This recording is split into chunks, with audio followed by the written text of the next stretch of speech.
Hello and welcome. Thank you to each and every one of you for taking the time to be with us this evening. My name is Courtney Gilardi. I'm from Pittsfield, Massachusetts, and I am joined by attorney Josh Castmore from Wyandotte, Michigan, and we will be your co-hosts for this evening's discussion. Let's connect about cell towers and why you should care.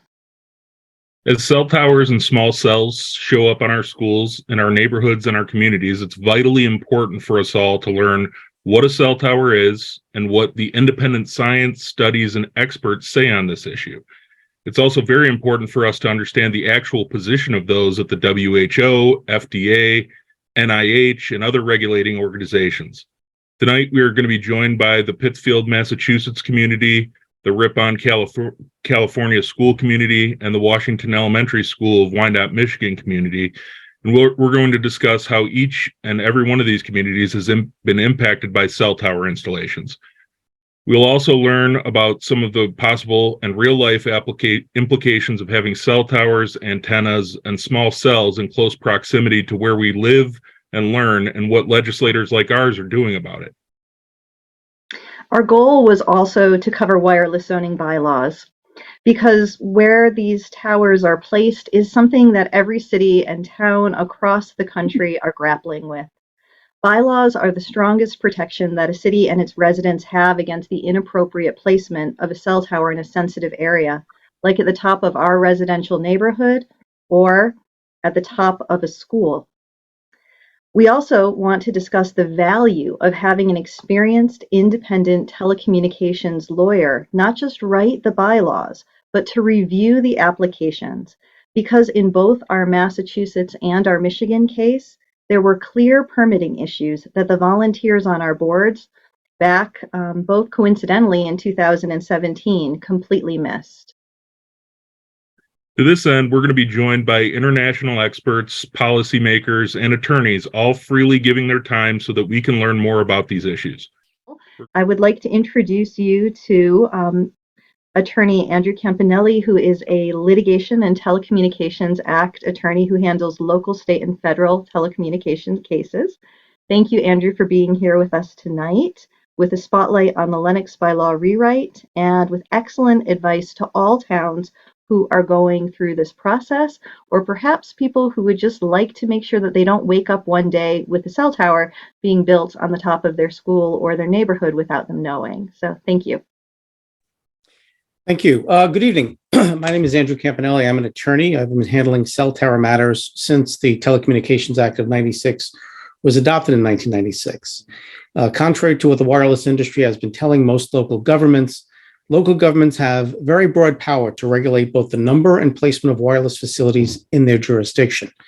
The fact is, when Congress was drafting the Telecommunications Act of 1996, it considered giving the power to locate wireless facilities to the FCC. At the end of the day, Congress did the opposite.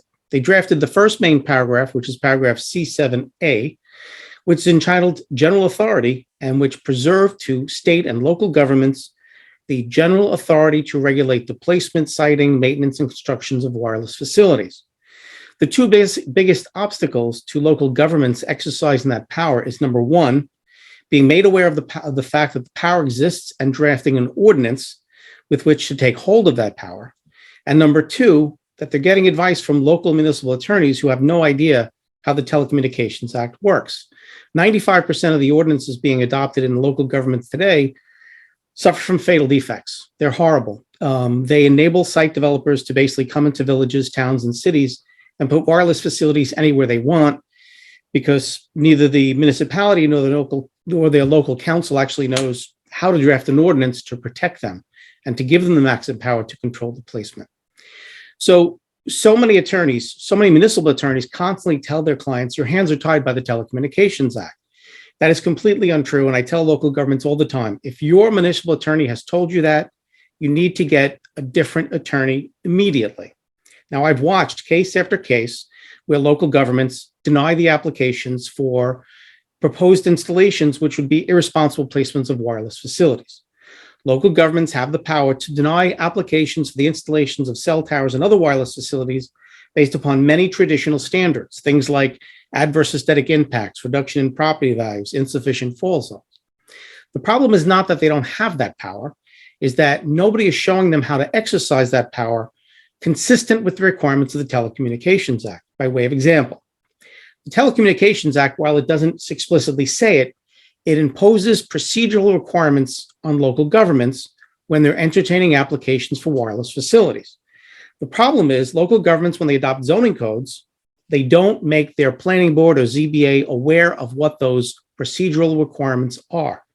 And you can't expect your local planning board, planning commission, or ZBA to comply with procedural requirements when they have no idea what they are. That accounts for probably 60% of the times when they deny an application for a wireless facility, they get sued in federal court for violating the Telecommunications Act and they lose.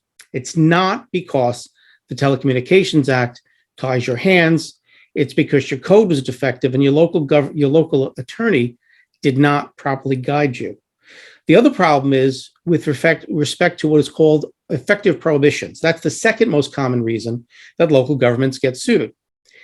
An effective prohibition occurs where an applicant can establish, to the satisfaction of the local board, that a denial of an application to install a specific cell tower or wireless facility would be an effective prohibition, meaning it would effectively prohibit an identified wireless carrier from providing personal wireless services in the jurisdiction. To prove that a denial would be an effective prohibition for a cell tower, they typically have to prove two things. Number one, that an identified wireless carrier has a significant gap in its personal wireless services. And number two, that the proposed installation at the specific height they wanted, at the specific location they wanted, is the least intrusive means of remedying that gap.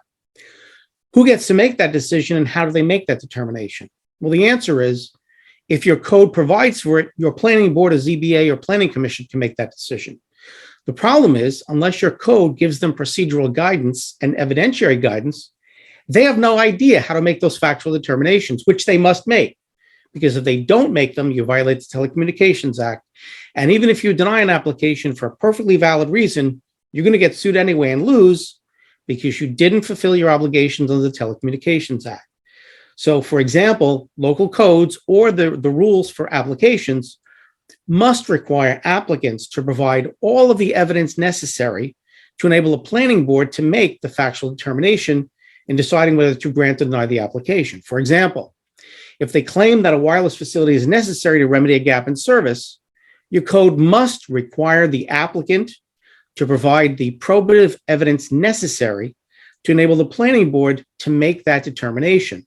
If you don't, you are throwing your planning board to the wolves. You're expecting them to do something they're totally ill-equipped to do. Now, some attorneys are spending time researching the Telecommunications Act and researching case law and drafting what they believe are good wireless ordinances sufficient to deal with the 5G rollout. And they are unbelievably wrong. The stuff I'm seeing coming out is unbelievable. 95% of the current ordinances existing in most local towns, counties, and villages today, including the one I've seen proposed in Massachusetts, the jurisdiction will remain nameless, suffer from fatal defects. This is what a fatal defect is in a wireless ordinance. I like to give an analogy of a ship. Somebody's building a hull for a ship, and 90% of the hull is made of the finest steel made available. The other 10% is a gap in the hull. The hull is going to fail and the ship is going to sink because it's defective. If you have an ordinance, 90% of which is good, but you have fatal gaps, any sophisticated site developer is going to be able to come into your jurisdiction and put wireless facilities anywhere they want, and you're going to be powerless to stop them. And if you try to deny an application, they'll sue you in federal court and win every time. Not because the Telecommunications Act ties your hands, but because you didn't know what you were doing. So my recommendation to local governments across the country, and I've drafted ordinances, not just across the state of New York, but all over the country. They have to hire an attorney who actually knows and understands the Telecommunications Act. Now, you may think I'm coming down too hard on local municipal attorneys, but it's getting frustrating when they give their clients misinformation. It's not entirely their fault. There are two very important reasons why local attorneys, municipal attorneys, are doing a poor job at drafting these ordinances. And the first one is when they do their research, they're looking at the wrong universe. I'll tell you what I mean. When they try to do research, as most attorneys do, they will use the traditional forms of research. They will look at case law on Westlaw or Lexis. And what they'll find is, of the lawsuits that are filed against local governments, where there's a claim that a local government denied an application and violated the Telecommunications Act, they find that more often than not, the applicant wins. What they don't understand is that is only the universe of cases within which the local government violated the act. If in 8 out of 10 cases, local governments deny applications seeking the irresponsible placement of a wireless facility, they go before a planning board, the planning board makes a denial. They deny it for a legally permissible reason. They issue a written decision, and they do so within the shot clock. That's the end of it. There's no case decision you're going to find on Westlaw or Lexis because no lawsuit was filed because the applicant couldn't win. So 80% of the time, if they do it the right way, it's fine, and they prevent the irresponsible placement of a wireless facility. It's only those cases where they violated the act, at least arguably, that lawsuits get filed. And by the way, the only reason that happens is because they didn't get proper guidance from the municipal council and they didn't draft the proper code. The other problem when local municipal attorneys tried to research the act to draft an ordinance is the procedural requirements. The Telecommunications Act of 1996 imposes specific procedural requirements on local governments, but it doesn't say what they are. That's the problem. So if you read the ordinance, the statute, the Telecommunications Act, you're not going to understand what you're reading. Even with the shot clock, the Telecommunications Act says governments must act within a reasonable time. What does that mean? There are different shot clocks for different types of applications. If you're not familiar with the Telecommunications Act, you can't dabble with drafting an ordinance when you really don't know what you're doing. So it is critically important in the context of the 5G rollout to have an ordinance that will vest you with the maximum power to control the placement of wireless facilities and to make sure if and when you choose to deny a wireless facility application, you do so in a manner that complies with the Federal Telecommunications Act of 1996. I can't tell you how many times my phone rings all day long from local governments looking for help. And it's really getting worse because, and by the way, it's not the wireless carriers, it's the site development companies. The vast majority of the 5G rollout is being built by site development companies, which don't provide wireless service. They make money building wireless infrastructure and leasing space or capacity on the infrastructure to the carriers. They don't care about public relations, they care about money, and they don't look for the least intrusive location to put a tower, they look for the least expensive. They are the biggest challenge to local governments today, protecting their citizens, their communities, and specific residential homes against the adverse impacts almost invariably accompanying the irresponsible placement of wireless facilities. So I tried to stay under my time. If you have any questions, please feel free to ask me. I enjoy questions because I like having the answers that people have been looking for and didn't know who to ask. So thank you.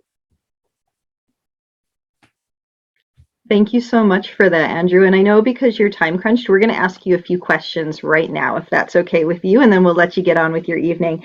The first one is, what are some easy ways to ensure that not just the legal abutters, but everyone is notified of a new cell tower installation application?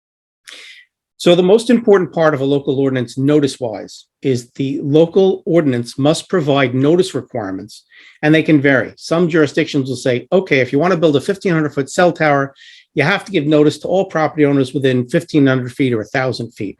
Your local zoning code dictates what notice must be published and who receives that notice. But the code must also provide protection against scams. I'll give you the most recent scam. For years, the codes would say, you want to build a 150-foot cell tower, you have to provide notice, first-class mail to all property owners within 1,500 feet and file an affidavit saying you did so. Here's the mailing scam.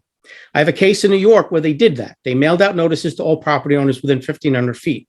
But on the outside of the envelope, the return address on the envelope said something like XYZ Marketing Corp from Denver, Colorado.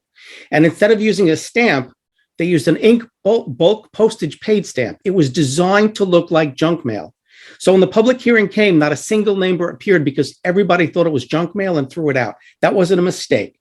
So when I drafted an ordinance, I put on the notice requirements that they must put on the outside of the envelope in all bold typeface and all capital letters, notice of public hearing for potential new cell tower or other wireless facility.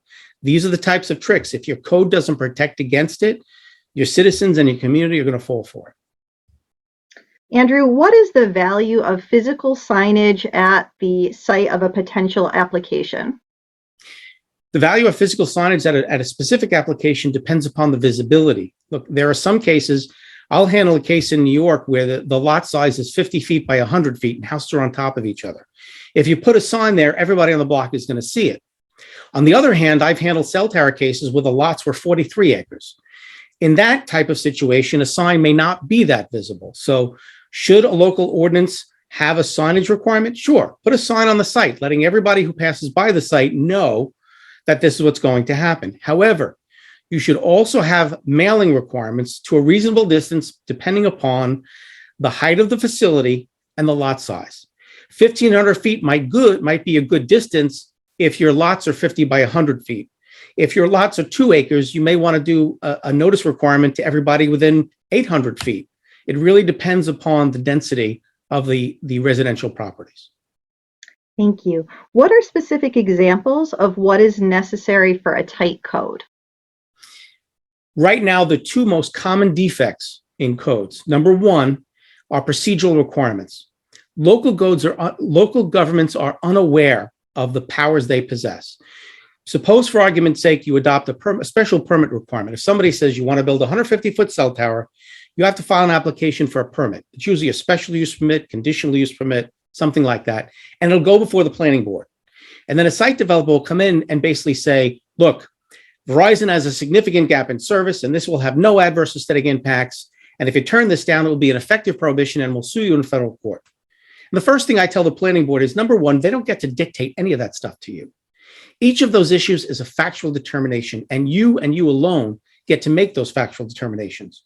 You also get to decide, if your code says it, what evidence you can demand they produce to enable you to make those factual determinations, and you get to decide the weight of the evidence. But local governments and planning boards have no idea. Here's the worst part. Time and time again, I see a situation where a site developer wants to put a 100-foot cell tower 50 feet from Mary Smith's front door.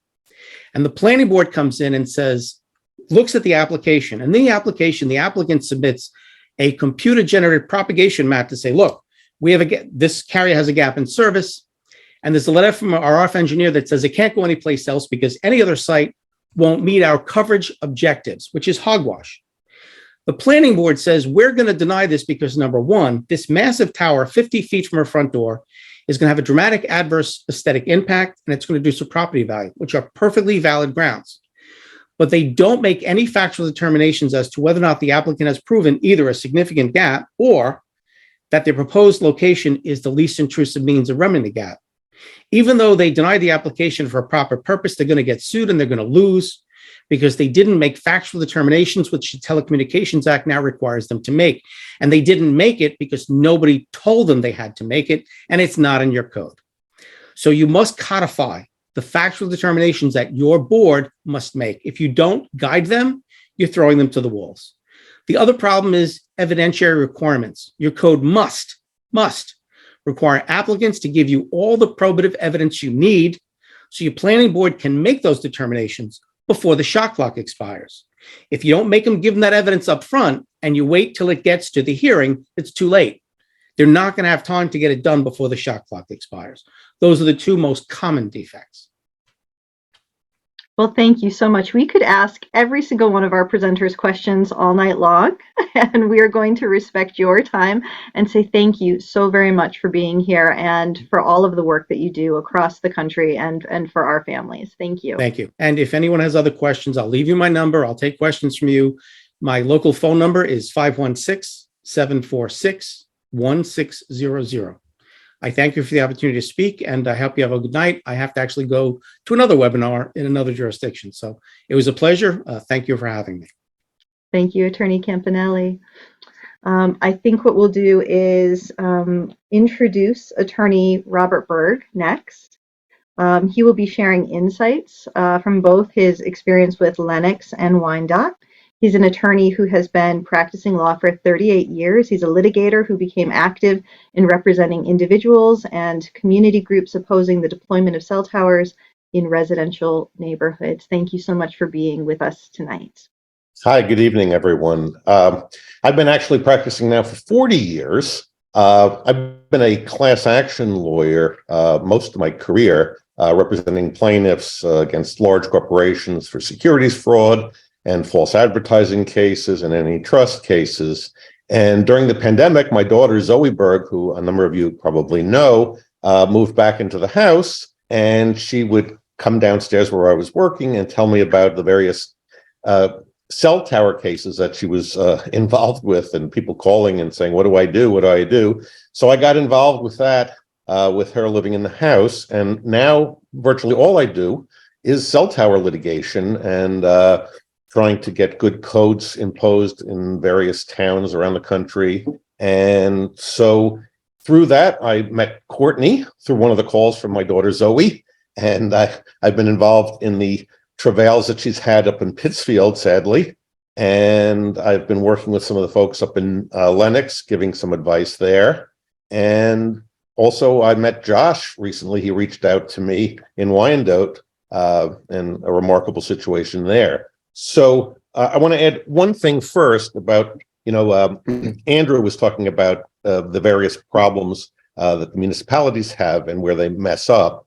One thing they really do a lot, and it's really sad, is, and I have experienced this a number of times to my great frustration, is say I win and get a vote down in the zoning board or the planning board, and they vote to deny the permit or the application.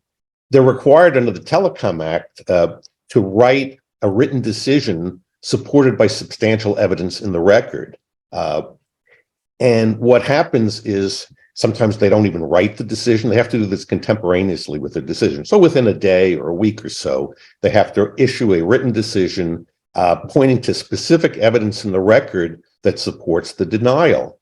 So you have a municipal attorney often, or someone on the board that's given the job of writing the decision, and they'll write some whereas resolution or something, and they don't give the specifics. They don't point to any evidence. And then the telecom applicant will sue under the Telecom Act, and they're going to win because the courts are very, they insist on having a detailed written decision, and they insist on having evidence in the record cited in that written decision, and it's just not there. And I've experienced this twice. I had a case in Ohio where we convinced over a 6-month period an entire city council to reject a tower that Verizon and Tarpon Towers were fighting for 2 years. And it was a tremendous victory. And then the city attorney never wrote the opinion. And 30 days later, Tarpon and Verizon sued. And then the city said, uh-oh, what do we do? And they couldn't do anything. And the judge, and what happens in these federal cases is the judges say, if you didn't do it, you didn't follow those rules, we're going to require you to issue the permit. And they don't send it back and say, okay, we'll give you another shot. And what happens is the residents get screwed there. And that's just terrible. And I just had this situation up in Massachusetts in a town where remarkably we won 2-1 in front of the zoning board, and an attorney on the board was supposed to write the opinion, and he didn't do it in time. And the building commissioner or someone wrote a 2-page thing that made no sense. And now the carrier is suing, or the tower company is suing in both federal court and state court. And it's a real problem. And this is a serious, serious problem that I see. So you can win the battle and lose the war because someone doesn't write the decision, and all the evidence is in the record that supports the decision, and they just didn't do the mechanical thing of writing the decision. So it's something you really have to look out for. If you're a resident of the town, you got to jump and talk to whoever's in charge and make sure they come out with that opinion within a week or 2 of the decision that they reach as a board. They have to issue that opinion, and that's something everyone needs to really watch out for. Let's talk about Lenox. Before the first town meeting, I was assisting some people that were trying to get various changes implemented into this proposed bylaw. And it was very, very frustrating to me, the whole process up there. And now to see what the planning board members are saying publicly and putting on their website is really despicable. They're attacking residents who were trying to, improve the product that they're trying to come out with. And the whole process was highly undemocratic. I mean, the planning board they wouldn't let people speak. They wouldn't let public comment. They would the whole process was very, very frustrating. They hired, here's two things. One, they hired a fellow named David Maxson as a consultant. He was initially hired to do, the RF study, to determine gaps in coverage, to tell the town where they should put towers and sort of, help in terms of saying which of the zones that the tower should be. But then he said, look, I'll help you write your code. I'll write your code, the bylaws. And this guy's not a lawyer. He's not an engineer. His claim to fame was he was the radio engineer for his college radio station. And that's how he got into the business.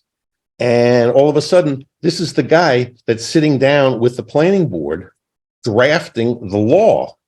It's crazy. He's literally practicing law. He's giving legal advice. He's not a lawyer. So he's committing a crime in the state of Massachusetts. It's a misdemeanor in the state of Massachusetts. And the town is paying this guy to violate the law, to give bad advice. And this is a guy who at these planning board meetings is opining, oh, it's perfectly safe. This radiation, these people are crazy. They're all just making this stuff up. They're psychologically damaged. There's no problem with the radiation. Who is he? He's not a doctor. He has no scientific training at all. And this is what they're relying on. And so now they're coming out. I looked yesterday at the latest proposed bylaw that's going to be coming out for a vote in early May. And it's a generic mishmash. It says nothing. It violates all of what Andrew was saying you need in a bylaw. There's no specifics. It gives total discretion really to the zoning board without giving them guidance as to what they have to put in there. So they're not going to have any clue as to what to put in. What you need are very specific. You got to give them a recipe so they can follow all along every step of the way what they have to do, what the burden of proof is. Who has the burden of proof? It's always the applicant that has the burden of proof. What type of information must be contained in the application?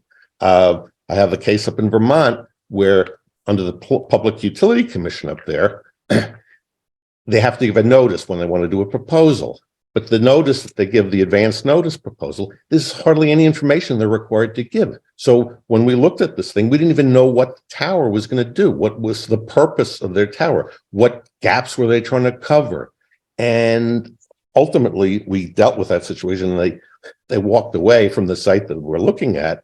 But you have to have specifics in your codes to let people, so that people have, the boards know exactly what to look for, what to do to guide them through this whole process.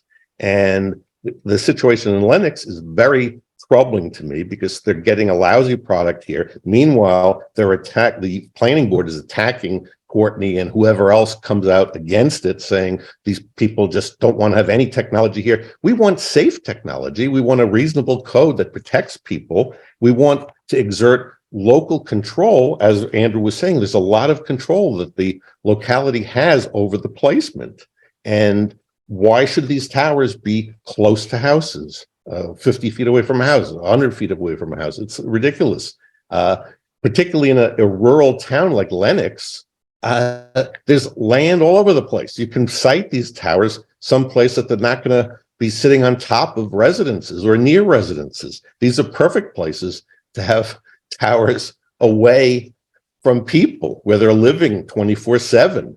That's the whole idea.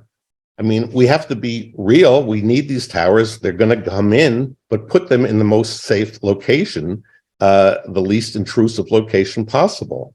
So the way you have to deal with this is get the vote out, get people organized faster of getting people activated to come out. Fortunately, up there has to be a supermajority vote to get this bylaw passed, but she's really got a tough task ahead of herself, facing all the opposition from the select board and the planning commission saying that they're just troublemakers and we really need this technology. That's Lennox. Wyandotte, I get updates on Google every day about cell tower situations around the country.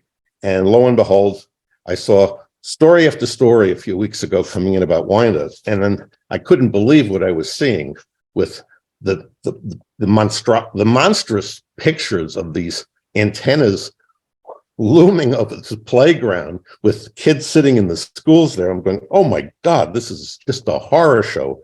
And then I got this call from Josh and saying, oh, wow, this is great. He wants me to work with him on this thing. This is a fantasy case because this is a real winner, I think. You have an extremely active set of parents here, the community. Everyone is in a state of shock over this facility. And the law is good here because the school district screwed this thing up royally and T-Mobile screwed this thing up royally. So I think on a legal basis, we have good grounds to get rid of this thing. And the PR for T-Mobile is the absolute worst thing in the entire world. They're too stupid, I think, to realize that they can't win this anyway, shape or form. It just looks horrendous. What are they going to do? Sue the school district to try to zap these kids to death? It's just insane. And then the claim that the superintendent was saying that, oh, we'll be liable for millions and millions of dollars for breach of contract is bizarre because, number one, the cost of this equipment they put down on a permit application is $10,000. I mean, so T-Mobile lies on its application, and the stuff's worth more than $10,000. So number one, they lie on their application. Number two, whatever the cost of the equipment is, they just take it off the tower and put it someplace else. It's still perfectly usable. And they'd have to prove that there are actual damages from this contract, quote, breach, which there is no breach, number one. But how can they ever show that? They have coverage all through this city anyway. So how do they show an incremental that there's damages flowing from the lack of ability to add capacity in this particular area? So the whole thing makes no sense. It's wonderful. You got the congressman here in support. You've got the state reps in support. It's a terrific situation. It's bizarre that the school district has not come around yet to really stand up and be strong here because they have an excellent defense on this contract issue. And hopefully they'll see the light. They'll tell T-Mobile to take this thing away, go home, and we'll be done with it. But that remains to be seen. I'm happy to take questions at any point on any issue. That's all I have at the moment. Thank you so much, Attorney Burke, for being here and being able to speak to both of our communities and for all the good work. People, oh, fantastic. I just saw Zoe put your details in the chat. That was the biggest question for you was how do we get a hold of Robert and can he be my new best friend? We need Zoe to become a lawyer soon enough so that way we have two of you because there is so much demand for people wanting to know how they can write good code to protect themselves in the first place and then what to do when installations come your way or you're harmed by a wireless installation. Well, Zoe's halfway through law school, so that's great. Well, thank you so much. As his questions. So we've heard a great deal tonight with the purpose to share all the information needed at the individual school and community level to better understand the issue and to guide us in our municipal, state, and federal leaders in making our best decisions regarding the placement of cell towers. Already, there is a great deal being done to address some of these problems. You've heard from experts tonight that are working tirelessly to make things safer for us all. They're doing more research, writing papers, traveling the world, and educating the public and policymakers at all levels. But they need to hear all of our voices too. We ourselves need to get more educated on this issue and to educate others and to make sure that we are using technology more safely in our own lives. We also need to expect and demand more of our industries and our policymakers and to hold them accountable to fulfilling their communities, fulfilling their commitments to our safety. And thank you guys for all being here tonight.